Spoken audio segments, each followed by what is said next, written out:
Bismillahirrahmanirrahim. Assalamualaikum warahmatullahi wabarakatuh. Dan salam sejahtera bagi kita semua. Bu-ibu yang saya banggakan, gimana kabarnya semua? Semoga sehat selalu. Baik, perkenalkan saya Ner Sukri, salah satu anggota dari tim penelitian ini. Dan pada sesi ini saya akan membawakan materi terkait mengenal kanker payudara.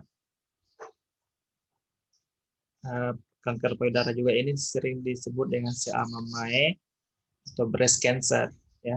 Nah, itu sama. Nah, yang pertama, apa itu kanker payudara? Nah, mungkin di sini sebagian besar ibu-ibu sudah tahu ya apa itu kanker payudara. Nah, secara konsep kanker payudara itu atau CA-MAMAE itu adalah keganasan pada sel-sel payudara. Nah, ini bisa berasal dari sel kelenjar, saluran kelenjar, dan jaringan penunjang pada payudara. Kita bisa lihat pada gambar ini adalah salah satu contoh adanya keganasan pada sel kelenjar payudara. Nah, kemudian yang kedua yang perlu kita ketahui adalah apa yang menjadi faktor risiko dari kejadian kanker payudara. Nah, di sini ada beberapa risiko yang bisa menjadi pemicu ya atau menjadi penyebab terjadinya kanker payudara. Yang pertama itu adalah faktor genetik atau keturunan. Nah, ini adalah faktor yang tidak bisa dihindari, tidak bisa diubah. Jadi kalau misalkan ada orang tua kita ya yang mengalami kanker payudara, maka itu berisiko ditularkan atau diturunkan ke generasi selanjutnya. Ya. Jadi itu maksudnya secara genetik. Jadi memiliki risiko yang lebih besar jika ada keluarga kita ya seperti tadi orang tua kita ya mungkin nenek kita yang mengalami kanker payudara, maka itu berisiko diturunkan ke generasi selanjutnya ya seperti itu. Kemudian faktor yang kedua yang tidak kalah penting adalah pola hidup. Nah, pola hidup ini tentunya kalau kita melihat saat ini ya yang dimana semua sudah dimudahkan ya mau pesan makanan sudah ada aplikasi ya mau pergi keluar sudah ada aplikasi ya mungkin dulu itu ya kalau mau keluar ya bisa dengan jalan kaki ya naik sepeda dan sebagainya. Sekarang dengan adanya aplikasi itu lebih cenderung kita menggunakan aplikasi sehingga aktivitas fisik berkurang. Nah, begitupun dengan makanan. Saat ini makanan sudah instan, ya, sangat mudah didapatkan makanan saat ini, ya. Tinggal pilih di aplikasi mau makanan apa, ya. Nah, itu. Jadi itu adalah salah satu faktor risiko kurangnya aktivitas fisik, kemudian konsumsi makanan yang serba instan atau siap saji ya termasuk di dalamnya adalah konsumsi alkohol ya saat ini tak jarang kita jumpai banyak perempuan yang konsumsi alkohol itu juga salah satu faktor menjadi pemicu. Kemudian selanjutnya adalah yang menjadi faktor risiko adalah peningkatan berat badan yang berlebih. Jadi ini juga dapat berpengaruh ya pada kejadian kanker payudara itu ketika orang terlalu gemuk seperti itu. Ini berhubungan dengan penimbunan lemak. Kemudian faktor selanjutnya adalah faktor hormonal ya. Nah, faktor hormonal ini bisa dikaitkan dengan proses menstruasi. Ya, biasanya lebih berisiko terkena kanker payudara perempuan yang menstruasinya lebih cepat ya seperti itu. Kemudian juga dengan status menopause ya. Nah, itu perempuan yang sudah menopause itu memiliki risiko lebih besar terkena kanker payudara ya seperti itu. Nah, selanjutnya bagaimana kita mengenali tanda dan gejalanya ya. Karena bisa saja selama ini sudah ada tanda dan gejala tapi kita tidak menyadarinya. Kita tidak mengetahui bahwasanya itu adalah tanda awal kanker payudara. Nah, makanya di sini perlu kita pahami bersama. Yang pertama adalah tekstur berubah. Di sini tekstur maksudnya adalah kulit pada payudara. Nah, biasanya pada kanker itu ditemukan kulitnya seperti daun jeruk, seperti kulit daun jeruk. Itu teksturnya lebih kasar. Seperti itu. Kemudian juga pada saat kita meraba atau menekan itu ditemukan ada benjolan, benjolan pada daerah payudara. Kemudian juga terkadang keluar cairan bening, ya pada saat dipencet ya keluar cairan warna kuning itu. Kemudian juga benjolannya bisa sampai di ketiak karena jaringan penunjang payudara itu sampai di ketiak, ya. Itu bisa benjolannya sampai di daerah ketiak. Kemudian perubahan warna, ya. Jadi selain tekstur yang berubah, juga ada perubahan pada warna, ya. Nah, di sini biasanya ditemukan warna kemerahan pada area payudara, ya, seperti itu.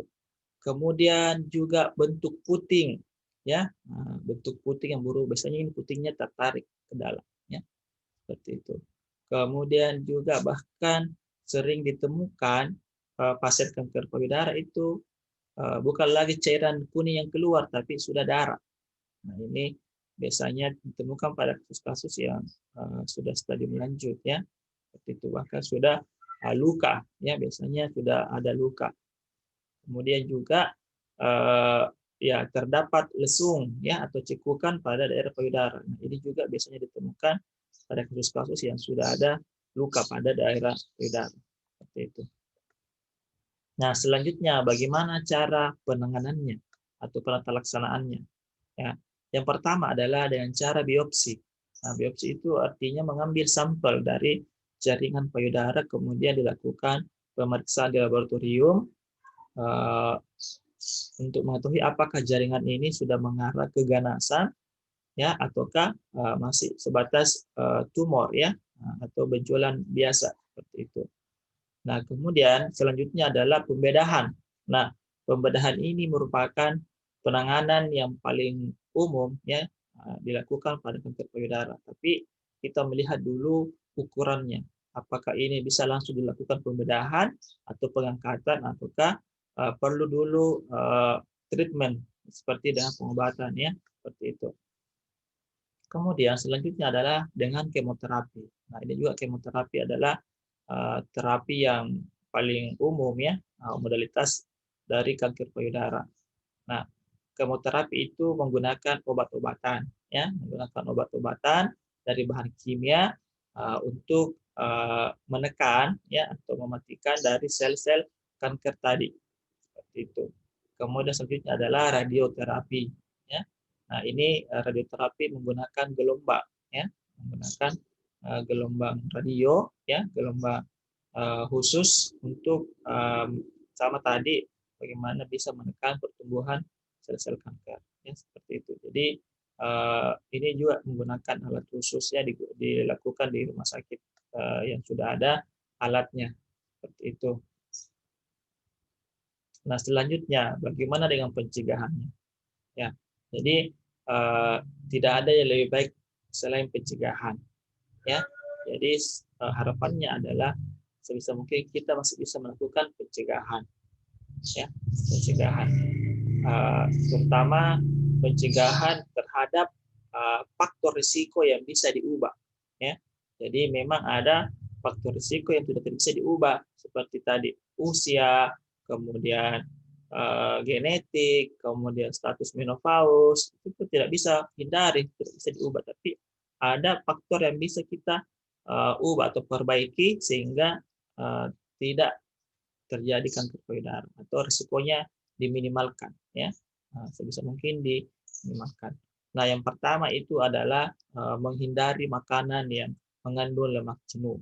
Jadi tadi dikaitkan dengan pola hidup sehat, ya, pola hidup sehat yang dimana suka mengkonsumsi makanan yang instan, ya, atau lemak jenuh. Contohnya lemak jenuh itu seperti mentega, keju, kemudian daging, ya, daging, kemudian juga minyak ikan, ya, mayonaise. Jadi itu beberapa contoh makanan yang mengandung lemak jenuh. Nah, di sini kita disarankan mengkonsumsi makanan yang mengandung lemak tidak jenuh. Ya, seperti itu. Contoh kacang-kacangan, ya, itu salah satu contoh makanan yang tidak mengandung lemak jenuh. Kemudian yang kedua pencegahan kita lakukan adalah dengan aktivitas fisik atau berolahraga. Jadi olahraga ini tentunya menyesuaikan dengan waktu dan kemampuan ibu-ibu, ya. Nah, misalkan kalau ibu-ibu itu di rumah lebih banyak kerja, itu sudah berolahraga, ya. Tapi kalau ibu-ibu yang mungkin kerja kantoran itu kan jarang waktunya untuk olahraga, makanya di situ disesuaikan, ya. Nah, mungkin kalau ibu-ibu yang ada waktu lowong ya bisa olahraga seperti kalau pagi jalan, ya, atau jogging. Nah, kalau mungkin yang waktunya lebih sibuk bisa mungkin mengambil kelas fitness sehingga bisa diatur waktunya, ya, seperti itu. Intinya adalah bagaimana ada aktivitas fisik itu idealnya 30 sampai 50 menit, ya. Nah, itu dalam sehari ada olahraga. Dan dilakukan juga minimal 2 kali sampai 3 kali seminggu, ya. Nah, menyesuaikan dengan waktu ibu-ibu. Kemudian yang ketiga yang tidak kalah penting adalah konsumsi gizi seimbang. Nah, di sini gizi seimbang dimaksudkan adalah bagaimana kita mengkonsumsi makanan yang mengandung protein, kemudian mineral, ya, vitamin, asam amino, ya, itu. Dan itu biasanya ditemukan pada sayur dan buah, ya. Nah, itu sayur dan buah. Kemudian selanjutnya adalah pencegahan juga yang paling efektif adalah melakukan sadari. Apa itu sadari? Periksa payudara sendiri. Ya, jadi ini salah satu cara, ya, mendeteksi awal adanya kanker payudara. Bagaimana cara melakukan sadari? Di sini ada 6 langkah dalam melakukan sadari. Ya, nah yang pertama adalah kita cermin, ya, cermin. Di depan cermin kita berdiri, kemudian mengangkat kedua tangan sambil kita mengamati, ya, mengamati pada daerah payudara. Apakah ada perubahan bentuk, ya, perubahan warna, itu ada tonjolan yang bisa terlihat. Nah, itu yang kita perhatikan, ya. Nah, tadi tonjolan atau bengkak itu kita perhatikan. Kemudian yang kedua itu masih sama di depan cermin, ya, tapi di sini tangan ditaruh di pinggang, ya. Nah, sambil mengamati daerah payudara apakah ada perubahan di situ. Kemudian yang ketiga adalah dengan cara melakukan perabaan, ya, jadi diraba atau ditekan.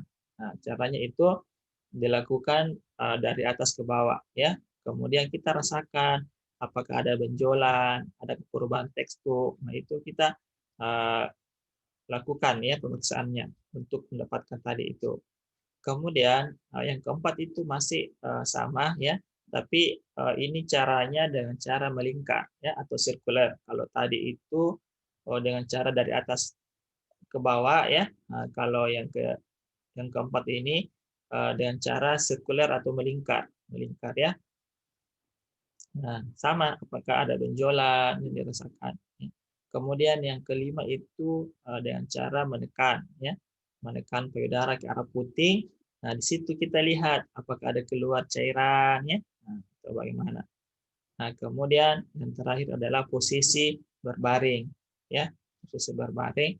Kemudian kita tetap melakukan penekanan pada area payudara.